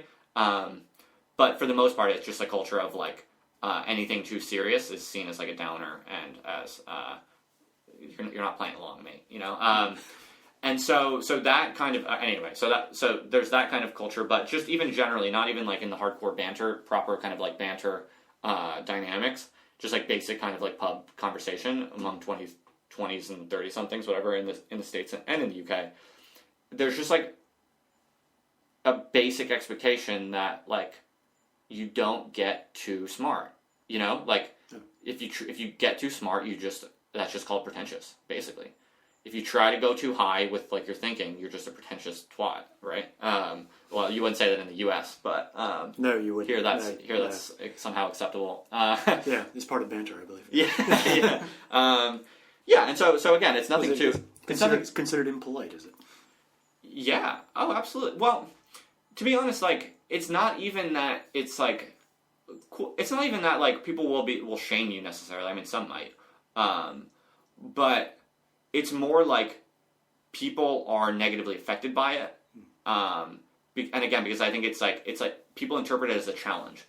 So if like we're just talking about like everyday things, and I have some like highfalutin like interesting comment on it that I think is really interesting, and it's just organically what is coming to my mind as like what I think is the interesting, valuable thing that I want to contribute that makes me excited and happy to share. Like that's just called fucking like living and being a part of the conversation, right? Like if it can be something that I just want to express as who I am, and sometimes I will do it, and then like I will just notice that I sort of like put like a pall over the room in some sense, like in a really unspoken way, but in a way that's like pretty undeniable, I think. And I think the reason is because even if people don't think that you're a pretentious dick or whatever.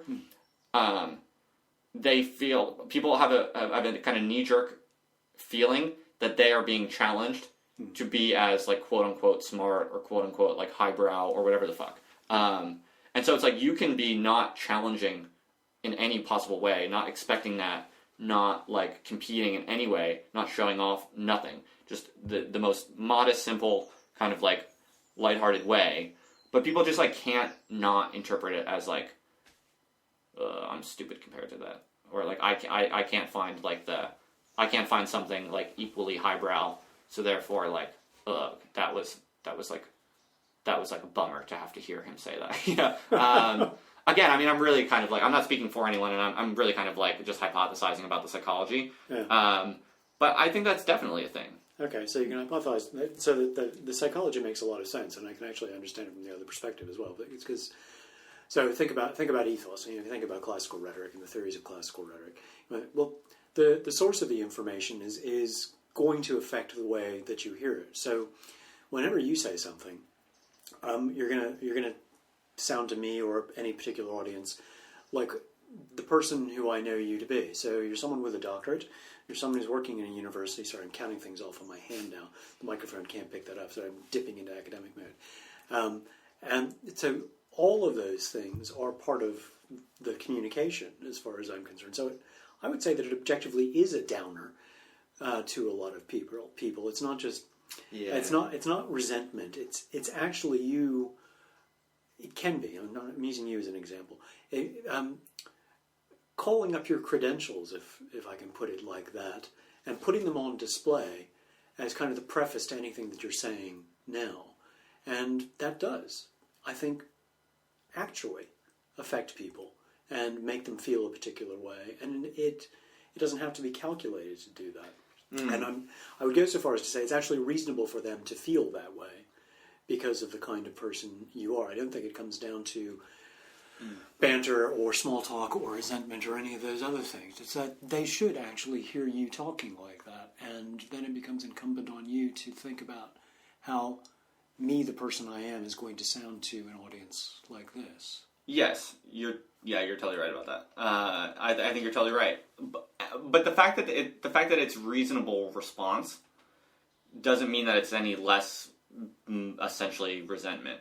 Do you know what I mean? Like, and that it is ultimately a way of preventing someone from being the most they can be. Do you know what I mean? Yeah. So it's like, I'd accept that too. Yeah. So I agree completely that it's very reasonable, it's understandable, and it's like it's not even like purposely bad natured. I'm just interested. I'm basically the reason I'm speaking like this, and now that I think about it, I might sound like harsh or like cruel or something. But the only reason I might sound like that is because I truly don't think about this in terms of like individual subjectivities and like bad people or good people or anything like that. I'm always interested in this primarily for like the sociological effect, like how groups are able to basically mutilate all of the members in those groups through no one purposely trying to mutilate anyone. And we know that groups, we know like the social psychology of group behavior is like really real and deep. And so, yeah, I'm interested in thinking those things through, because if I don't, and I think a lot of people, and this is true for most people, if most people don't take very seriously how the people around them shape them, like how, especially how the people around them discourage them in certain ways that they might not even know they're doing. If you're not really hyper aware of that, then you're going to constantly be allowing yourself to basically float through life in this kind of like, in milieus that almost by definition don't want you to be anything that you might want to be. Because that is more or less the function of groups in some sense, that the very dynamics by which groups sustain themselves is precisely by preventing any of the members from becoming anything too different. Because that is the evolutionary norm of how groups, sustain themselves over time, basically.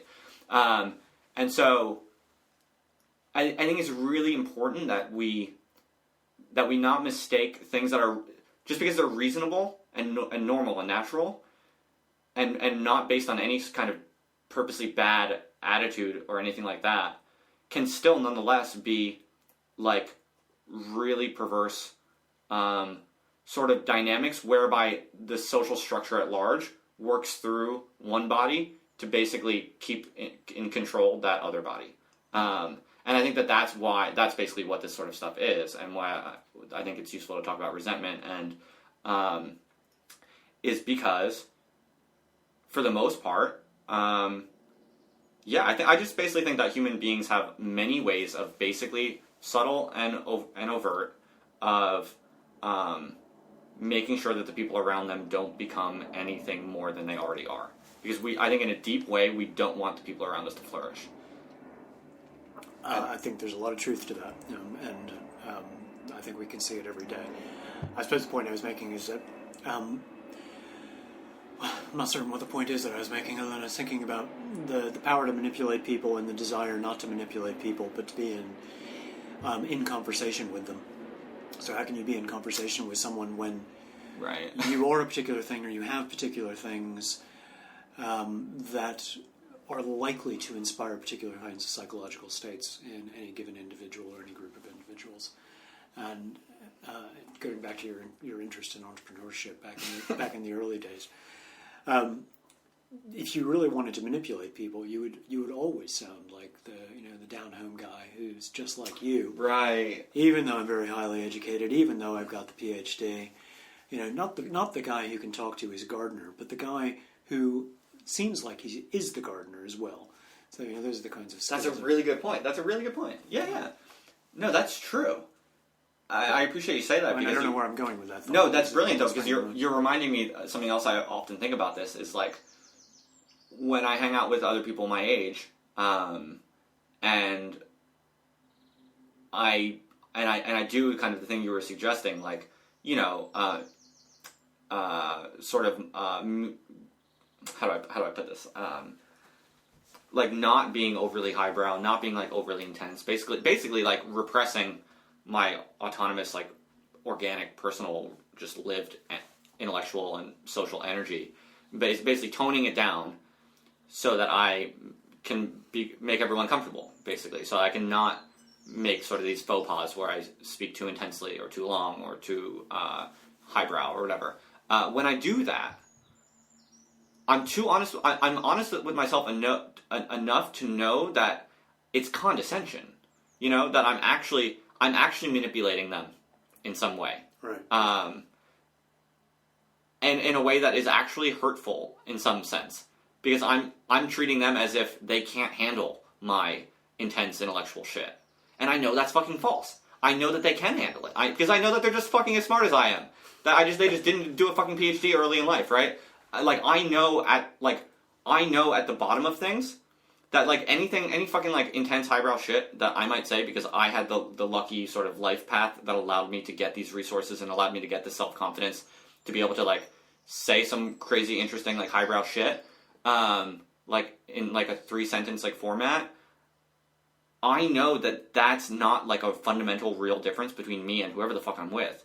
And I have pretty strong skills, I think, in saying things in a way that just like makes sense in plain English. Like maybe it's weird or sounds ridiculous or whatever, but at least like I don't use like jargon. I don't use jargon in conversations with people, right? So it's not like rarefied kind of like exclusive behaviors or speech that I don't indulge in that at all. Like and it's because I don't really hang out with people like that. I actually like my actual peers are non-academic 20s and 30-something. So this is coming from a sort of special place because it's like very real and personal to me, and this is why I'm thinking about this stuff so much. So basically, like when I find myself like becoming like too intense that I can feel myself making like it's a faux pas, like that is more honest and more ultimately caring and like that's like the realest, most loving, caring contribution I can make to my friendships. And so, yeah, this is basically just like this is the obverse of what you're saying. Is that like doing anything else to fit in better or to make people feel comfortable or to like make people like me, that would just be treating people like children, but also manipulating them. And I don't think that but maybe that's what people want from each other. I don't know. I think that's a really good point. I think it's a really good response to what I said as well. So I would add to this then, if you're talking in a way where, in order for someone to fully grasp what it is that you're talking about, you would then have to do more explaining and become kind of the educator. I think that's where condescension actually comes in. So maybe it's a style of communicating where you're doing exactly what you would normally do, but not in a condescending way, but you're talking to someone in a way that is going to be conversation with this particular person. Mm-hmm. And maybe saying exactly the same things, but in a different way. Because you have a different conversation with someone else. So, I mean, you know what it's like. You've been to academic conferences, I assume, and you would talk to people there, and you will hear a lot of jargon, and you will know instantly what that jargon means, because you're immersed in this discipline, and you might rattle some of it off yourself. And the expectation is, of course, that that's how you're going to talk. And it would be considered...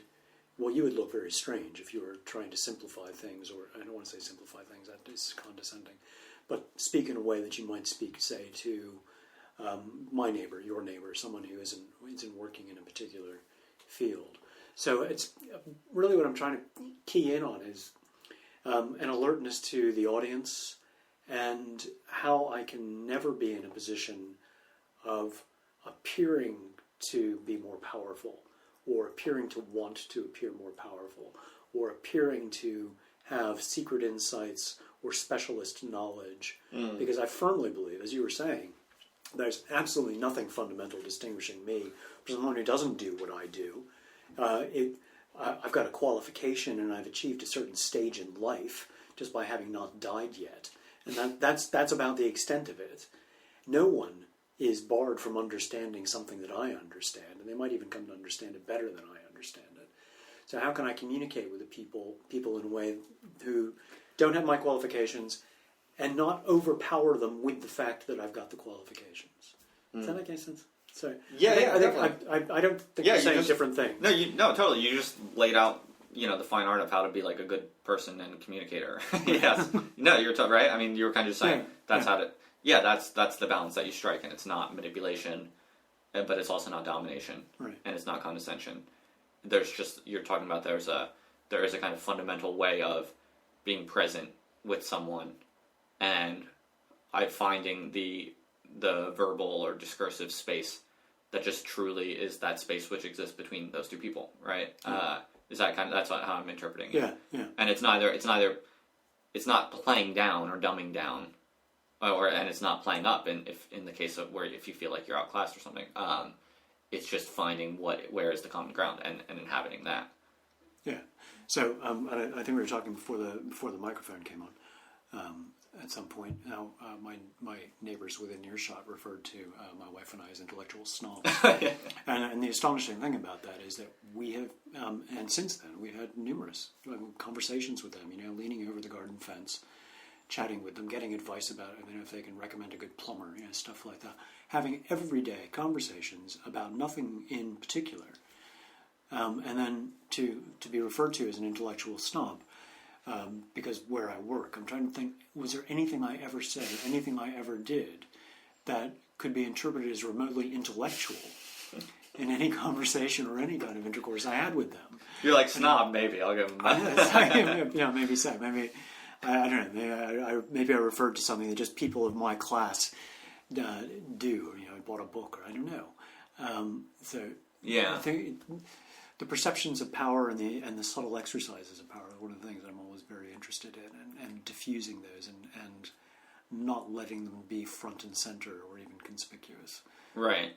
Sorry, I'm sort of running off on that. No, that's good. I was just also thinking that, on the other hand, to be fair, I mean, sometimes I can just be like a self-absorbed dick, like sometimes I can just like go off on tangents and totally just get obsessed with what I'm thinking, so I can be like an unreasonable person sometimes, maybe even often, just in sort of the intensity at which I want to express something, or the length at which I want to express something.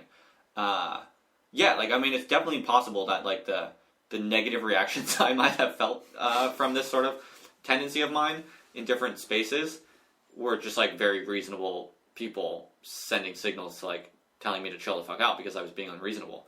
That is probably a thing. But to me, everyone should do that periodically, Like, we should all be slightly overshooting the mark and slightly undershooting the mark in a way that sort of periodic, that over time averages out. But instead of doing that, we're all constantly undershooting like our actual capacities in a sort of fear of being too much. And so that is what I think is sad and fucked up. And it's like, again, it's not individuals, like bad individuals. It's just like groups have this like downward spiral dynamic where it's like everyone wants to be, everyone wants to like pitch their own presence at a level that will never make the least sophisticated or least intense or least capable, least whatever you want to call it. I'm trying to use like non-value laden terms, but there probably aren't any. I'm just saying like everyone wants to behave always in a way that will be as pleasant as possible for whoever in the group or in the presence is like most vulnerable to feeling something shitty, right? In some sense, like among decent people, that will be the tendency. And that's good and reasonable. That's just like courtesy, basically. But what that ends up doing is like it becomes this like implicit agreement where like everyone just imposes on everyone else, like this like deep mediocrity. And I just do believe that there must be a way for groups to be caring and loving and sensitive to like the feelings and the needs and the experiences of people who feel threatened or devalued or something in a group, or just uncomfortable in a group, and also being like more honest and way more encouraging of those people who can and want to like expand in different ways. And to me, like in some sense, you could actually argue that this is like one of the core problems of politics in some sense, like the social psychological. This is like a core social psychological dimension of like a great number of larger, more structural political questions, especially around if you think about like what the differences between like liberalism and conservatism, or sort of left and right. In some sense, it's almost like fundamentally different social solutions to this like dilemma, and so like the left-leaning one tends to be like the more like self-effacing type, like sensitivity, like political correctness, this kind of stuff, right? Whereas like the right one is like let's just be more honest about these like differences and inequalities, but we'll have like deep community around it or something like that.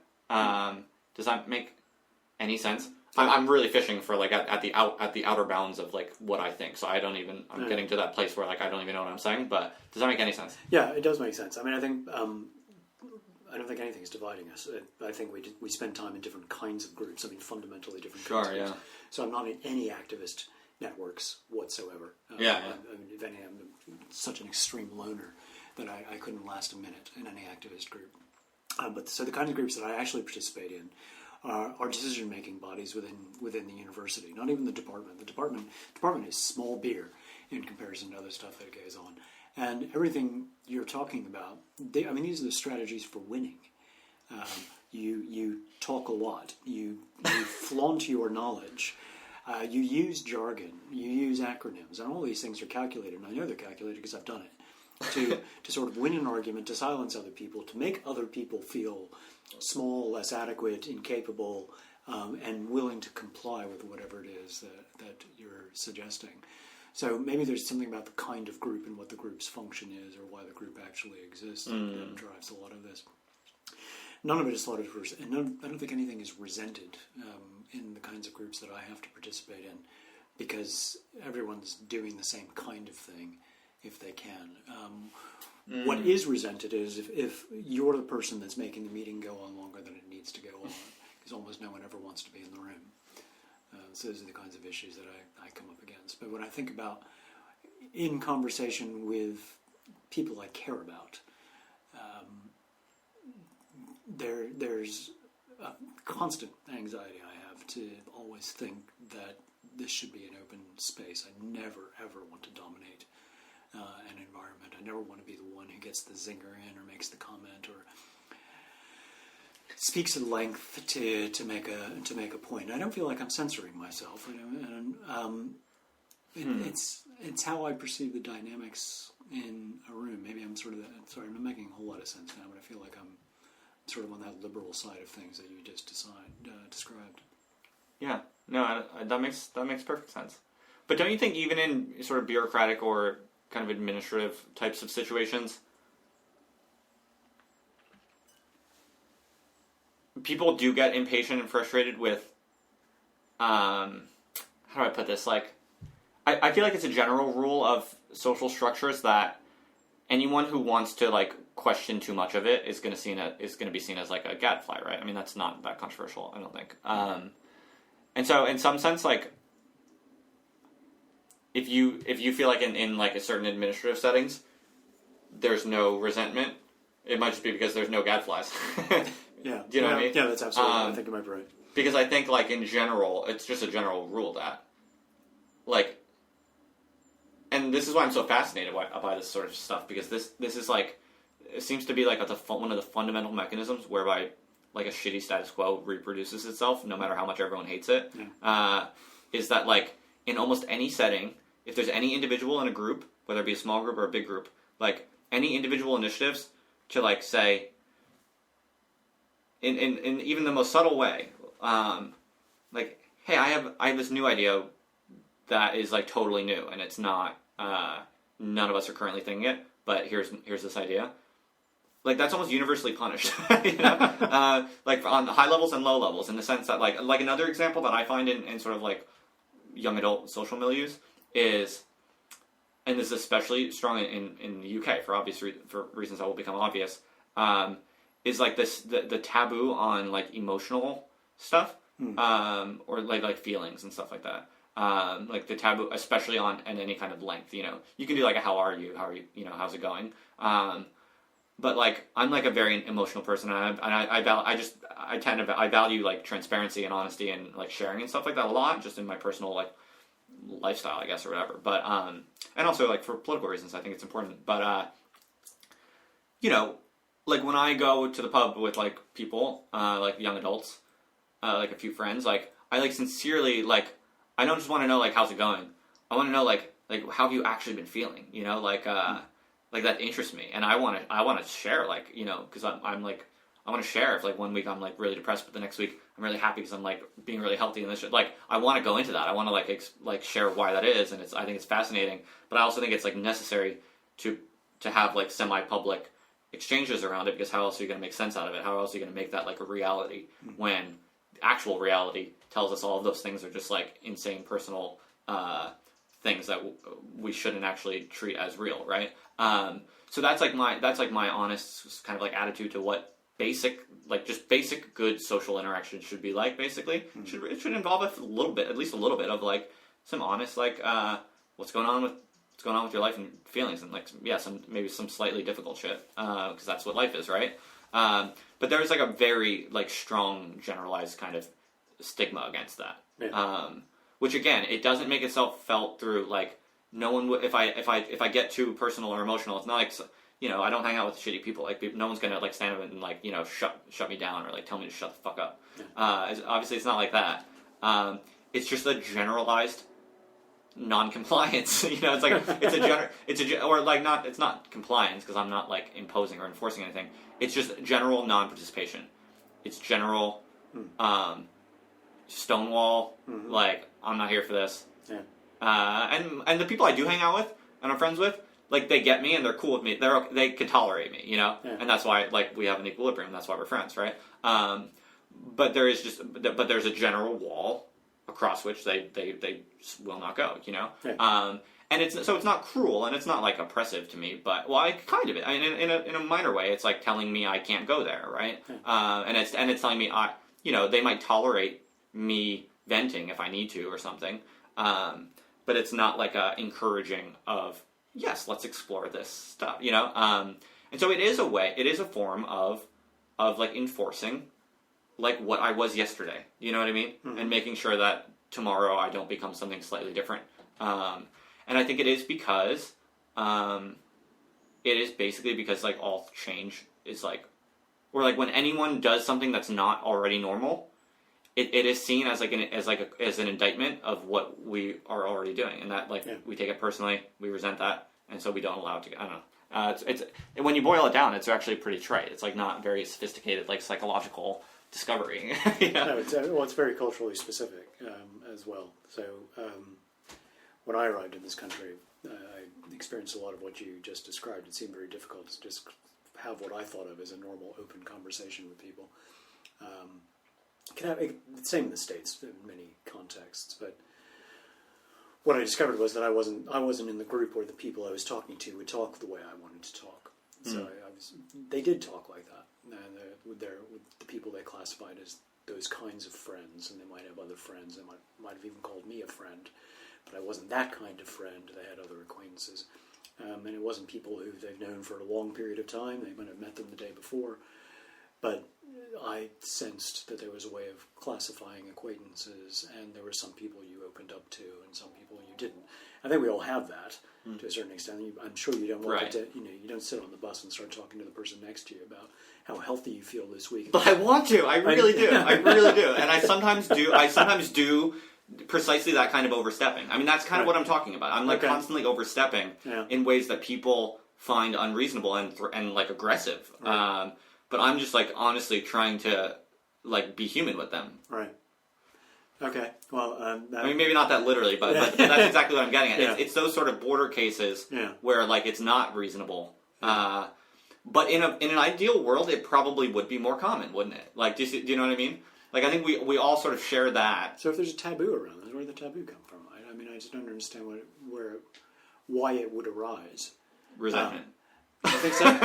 I actually, this is one of the things I think might be culturally specific about it. I think in some cultures, there's an extremely deep commitment to a public and private divide, just a psychological barrier there. And there are certain things that are about me and about mine, and then there are other things, and just keep those things separate. So good fences make good neighbors. That kind of thing, and I think that can be culturally expressed in different ways. I think Americans do have a lot of it, and I think it's much more deeply entrenched in this country. At least that's been my experience. But do you believe that good fences make good neighbors? If there's a system of property ownership and you want your property to be separated from your neighbors, then I think in those practical circumstances, then yeah, you probably want a good fence. I think it would be healthier if people were a little bit more willing to converse across the fence and let the fence fall into disrepair in various places, if I can just sort of carry on with this stupid metaphor. I'm of the mind that maybe the fences will always find a way of cropping up in some shape. But the complete dissolution of the fences, well, they got rid of the monasteries. It didn't get rid of the organized religion. Yeah, it's an interesting metaphor because to me, I think that, yeah, I mean, I definitely am not a proponent of the idea of like smashing all fences, like no barriers, no boundaries between anyone ever. Like, I'm not like of that sort of like, kind of like 1960s style, kind of hippie oriented attitude of, well, of the I'm talking about the particular attitude of like, we should all like take LSD and that we can create a world where all boundaries are just smashed basically, and all of the like illusory differences and divisions can be removed all at once by force of will and agreement and like creative being and living. I'm not of that school. I'm much more of a sort of, I mean, I'm sort of like a left Heideggerian in some sense. Like, I'm much more of a, and I'm also very Catholic in some ways. Like, I believe in, like, deep inner reckoning, and as a prerequisite for liberation, not as like a dismantle and break down all walls, and that will solve everything. It's almost like I'm a proponent of like we actually need bigger and better walls and fences, like around certain things, so as to enable our efforts to like step over fences or walk through fences to become more meaningful. That's a really stretched metaphor. That's probably much more confused. I think we're taking this metaphor as far as... That's probably much more confused than it's helpful, but what am I getting at? It's basically that I think, how do I put this? Like, it's not like I want everyone to just be like totally open about everything all the time. But I do think that like if we are going to make efforts to be together as humans in like human capacities, then we should just do it a little bit more like sincerely, Right. And actually, I think like we should I think the fences that we put between friends and enemies should be bigger. Right. But I think the fences that we put between friends should be smaller. Right. In some way. And I think that the enemy at the gates is like I actually think that there are more enemies at the gates than most like liberal, the typical kind of just like progressive, like moderate progressive type. I actually have like bigger fences up around myself, around things that a lot of people would say I'm an idiot for even caring about, like essentially like spiritual thing. Like I am very Catholic in the sense that I'm not like practicing Catholic. I don't think I would like if I don't say that I believe in God. I don't like do any rituals, but I wouldn't say I'm an atheist. But yeah, I'm not like practicing or anything. But I do basically kind of believe in sin in some sense, like just in a secular way. Like I do think that I basically think that human beings are capable of extraordinary evil in a way that is almost essentially inherited as like a being in this world, and is so deep and so constantly threatening to actualize itself that the sort of somewhat Christian attitude of like being hyper aware of that, to me, is actually like very sensible, and I do kind of see the world that way, and I see myself that way. Now I start talking like this, and the same people who want to have reasonable, fences between things, will say that I'm being crazy, and that's just like, like stupid old, like superstitious type thinking, right? So I think that there's this kind of hypocrisy, I guess, in which like people want to put up all these little fences. But then they also want to act like everything's not that big a deal. Do you know what I mean? Whereas, like, I actually think a lot of things are like a really big, important deal, and most people see me as like completely unreasonable in how intensely I think some things are a big deal. But then when I want to like actually just like have a moment of like relaxed interpersonal like presence with someone, like, they're the ones who are like afraid of all these things, of all these like possible threats to it. Do you know what I mean? Yeah. And I think there's a relationship there. Again, I'm really sort of like expressing sort of the outer bounds of what I currently think about. So if that makes no sense, forgive me. But I'm kind of trying to give words to something I've never given words to. I think there's a kind of functional relationship there. I think between like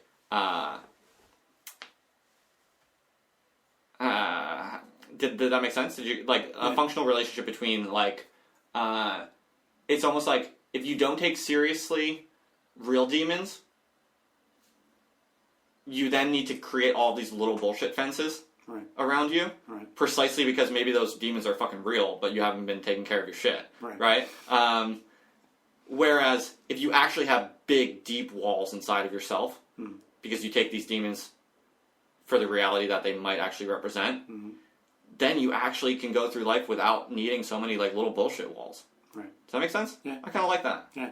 Cool. Good. I'm glad that came out with something that was sensible, because I was afraid that was going to be like one of those sort of tangents that I was going to have to just quit and acknowledge admitted failure. No, it worked. And it'll have to be a point where we stop, because I think I've completely run out of steam. Okay, I'm so sorry. See, have I been rude again? Like, am I doing exactly the thing that like I was just saying I do too much? No, not at all. Did I talk too much? No, not at all. It's been very interesting. I am conversation exhausting. Cool, totally. I hope you had fun. I had a great time. Thank you very much. Thank you very much for joining me, and I really enjoyed it. It's good. I did too. You're going to have an enormous audio file. I don't know what you're going to do with that. But... Yeah, to the greater glory of whatever it is this represents. Fantastic. Thanks. All right, I'll just hit it off. Thanks, Russell.